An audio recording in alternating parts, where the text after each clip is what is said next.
Oke, Assalamualaikum warahmatullahi wabarakatuh. Pembahasan kali ini terkait dengan materi akuntansi keuangan menengah itu sampai di akuntansi sewa untuk leasing.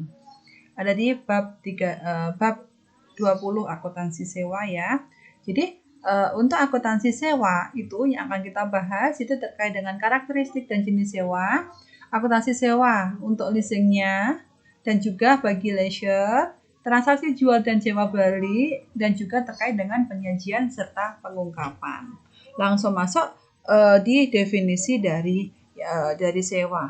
Jadi sewa itu merupakan suatu perjanjian yang di dalamnya melibatkan antara leasing itu penyewa, dan juga lessor dari pemberi sewa, di mana dari lease yang diberikan hak kepada lessor itu bisa menggunakan aset milik lessor pada periode yang disepakati. Jadi terkait dengan hak kepemilikannya itu, kalau yang ada dua jenis sewa kan, kalau yang operating itu nanti tetap menjadi milik dari pihak yang pemberi sewa, tetapi kalau yang financing itu dalam suatu perjanjian kontrak ada yang menyebutkan kalau ada pengalihan kepemilikan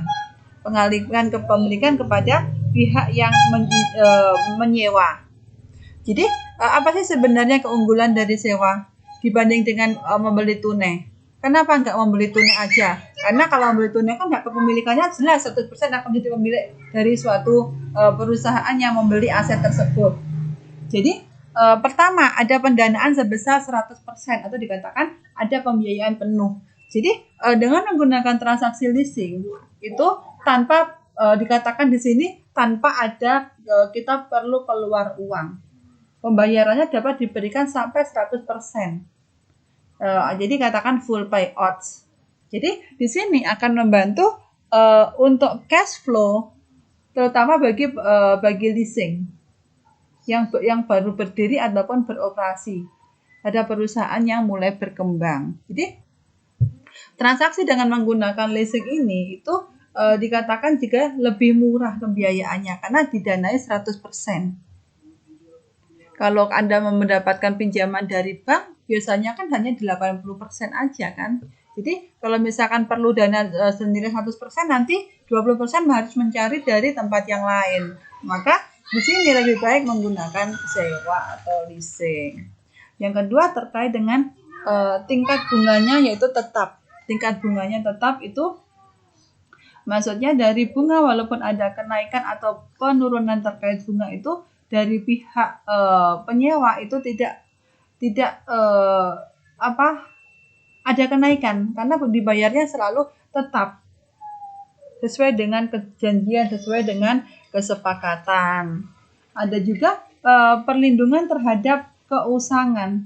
Jadi kalau misalkan ada yang lebih baru, ada misalkan dari mesin yang disewa itu ada kemajuan terkait dengan teknologi, maka kalau Anda menggunakan leasing itu dapat terhindar dari kerugian akibat barang yang disewa itu mengalami ketinggalan model dan juga teknologi. Jadi dalam suatu kontrak leasing itu sering juga dimasukkan kalau dalam perjanjiannya kalau barang yang sedang disewa tersebut dapat ditukarkan dengan barang yang baru, barang yang serupa yang lebih canggih. Kemudian hari kalau misalkan ada penemuan. Terus lebih sifatnya dikatakan lebih fleksibel. Lebih fleksibel itu akan dengan apa? Dilihat dari segi perjanjiannya. Leasing ini lebih luas. Karena apa? Karena dengan leasing itu lebih mudah menyesuaikan keadaan keuangan dari pihak penyewa dibanding dengan perbankan. Jadi dari segi pembayaran yang dilakukan, angsurannya itu secara berkala itu bisa ditetapkan berdasarkan pendapatan dari pihak penyewa. Sehingga untuk pengaturan pembayaran angsurannya itu bisa dilakukan secara berkala, disesuaikan dengan pendapatannya. Jadi maksudnya di sini untuk pembayaran sewa itu bisa dilakukan setelah barang modal yang dileaskan tersebut mulai produktif, jadi mulai bisa digunakan. Maka di sini selain dari perusahaan leasing itu bisa melakukan pengaturan pembayaran yang menggelembung, misalkan ada melalui balance payment pada awal atau akhir masa leasing, karena pembayaran musiman ini terjadi hanya leasing yang misalkan untuk pertanian, perkebunan, peternakan, tidak semua jenis pembiayaan. Terus terkait dengan bunganya itu lebih rendah.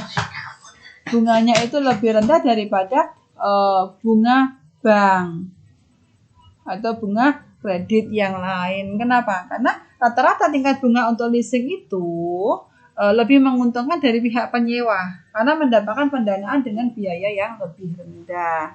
Terus terkait dengan pajak, karena juga tidak mempunyai barang itu hanya disewa, maka untuk kewajiban perpajakan dan sebagainya itu menjadi tanggung jawab dari pihak yang pemilik, pihak leasernya. Jadi dalam hal pembiayaan, penyerahan aset investasi tadi tidak dikenakan PPN dan juga leasing itu tidak memotong PPh-nya. Terus terkait dengan pembiayaannya off balance sheet, maksudnya apa? Tidak ada ketentuan yang mengharuskan dan mencantumkan transaksi leasing itu dalam neraca. Kenapa? Karena itu bukan kepemilikan dari suatu entitas. Sehingga di sini mempunyai daya tarik sendiri kepada leasing tanpa mencantumkan sebagai aktiva. Berarti prosedur pembelian barangnya tidak ada. Kalau misalkan muncul hutangnya tidak ada di situ karena tidak ada liabilitasnya, tidak ada pengeluaran kasnya. Maka keputusan secara tepat dan tepat itu lebih mudah dilakukan oleh direksi daripada harus kalau misalkan mencantumkan sebagai aktiva. Berarti ada keharusan untuk mencantumkan sebagai kewajiban. Sehingga dampak positifnya apa? Rasio keuangan perusahaan itu karena transaksi leasing itu tidak terlihat dalam neraca, maka kondisi itu mengakibatkan adanya off balance sheet untuk financingnya, untuk keuangannya. Terkait dengan perkembangan sewa di Indonesia, jadi sewa itu sebagai bentuk pembiayaan yang mulai berkembang di Indonesia. Jadi itu awalnya kan dimulai di tahun 1974. Kemudian ada SKB dari 3 menteri, ada Menteri Keuangan, Menteri Perindustrian, ada Menteri Perdagangan. Nah, melalui Kepres tadi itu membuka luas kegiatan industri terkait pembiayaan, ada leasing, ajak piutang, pembiayaan konsumen, modal ventura, kartu kredit. Masing-masing itu apa? Kalau leasing kan tadi sudah dibahas terkait dengan leasing. Leasing kan merupakan suatu pembiayaan terkait sewa menyewa. Jadi objek daripada leasing itu objeknya ya barang. Jadi yang menjadi objek perjanjian itu dengan barang. Karena ada barang modal mulai dari yang berteknologi maupun yang untuk keperluan kantor. Jadi dalam kegiatan leasing itu kita melibatkan 3 pihak. Siapa? Ada lessor, ada leasing, ada supplier. Ada pihak yang memberikan pembiayaan berupa perusahaan yang mungkin multi finance ya. Yang kedua ada leasing itu siapa? Yang menyewa, dan juga ada supplier. Supplier itu siapa? Pihak yang menyediakan barang modal. Sehingga di sini bisa menjadi objek dari leasingnya. Selanjutnya terkait dengan jenisnya. Ada operating leasing, ini dibahas nanti setelah ini ya. Ada operating leasing maupun ada finance leasingnya. Terus kelebihannya apa? Nah tadi dikatakan fleksibel, ongkosnya murah, ngirit di pajak, dan sebagainya yang disebutkan tadi. Terus perbedaannya kedua dengan yang namanya ada anjak piutang atau factoring. Kalau factoring ini itu merupakan suatu pembiayaan. Jadi bentuknya bentuk pembelian atau pengalihan pengurusan piutang atau tagihan sifatnya jangka pendek. Jadi yang menjadi objek dari anjak piutang itu barang yang dijual maupun dialihkan, diurus dari pihak lain. Subjeknya siapa? Ada perjanjian antara penjual dan pembeli. Jenisnya, itu macam-macam. Ada dari close factoring, ada without factoring, dan lain sebagainya. Ini pembahasan yang akan datang. Terus terkait dengan anjak piutang itu sebenarnya lebih ada pemborosan biaya karena harus melibatkan banyak pihak. Kalau yang selanjutnya ada yang namanya ini anjak piutang leasing pembiayaan konsumen. biasanya kalau pembiayaan konsumen ini terkait dengan pembiayaan untuk barang-barang konsumsi. Jadi yang membedakan dengan yang pertama itu kalau leasing itu biasanya kan untuk barang modal kan. Nah, yang konsumen itu biasanya difungsikan untuk kredit konsumsi. Jadi, jika pembiayaan konsumen itu dilakukan oleh perusahaan pembiayaan, sementara kredit konsumsinya diberikan oleh bank. Namun di sini, untuk substansi pembiayaan konsumen ini, kredit yang diberikan kepada konsumen itu difungsikan hanya untuk membeli barang-barang konsumsi. Jadi ini beda dengan yang produktif atau untuk perdagangan seperti yang ajak piutang, leasing, dan itu. Kalau yang modal ventura itu seperti apa?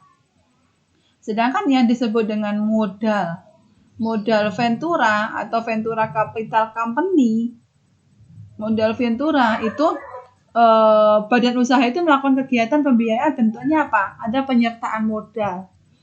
Jadi kayak ada invest company-nya untuk menjadi bagian dalam suatu perusahaan. Jadi nantinya kalau udah menyertakan modal, tujuannya kan di sini nanti akan menjadi pemilik dari suatu perusahaan kan. Jadi objeknya dari modal ventura itu merupakan modal usaha. Jadi uang dari pihak perusahaan modal ventura maupun dari penyandang dana. Oke, selanjutnya terkait dengan yang terakhir ada kartu kredit. Kartu kredit kan berupa buatnya dari plastik, terus di kayak ATM. Jadi dengan menggunakan kartu kredit itu ada identitas dari pemegang dan penerbitnya dan memberikan hak kepada siapa yang namanya tertera dalam kartu kredit itu untuk menandatangani tanda pelunasan pembayaran. Jadi lebih praktis sih jika menggunakan kartu kredit karena kita tidak perlu membawa uang dalam jumlah yang banyak kalau kita kemana-mana. Tetapi kewajibannya dari pemegangnya itu akan membayar komisi. Terus akan harus membayar besarnya uang yang dikeluarkan dari pembelanjaan yang dilakukan dengan menggunakan kartu kredit dan sebagainya. Di antara jenis kredit yang di muka untuk pengguna kartu kredit ini bunganya lebih besar. Walaupun kalau kelebihannya memang kenyamanan dalam belanja. Jadi kalau misalkan Anda mau belanja ke supermarket tinggal gesek.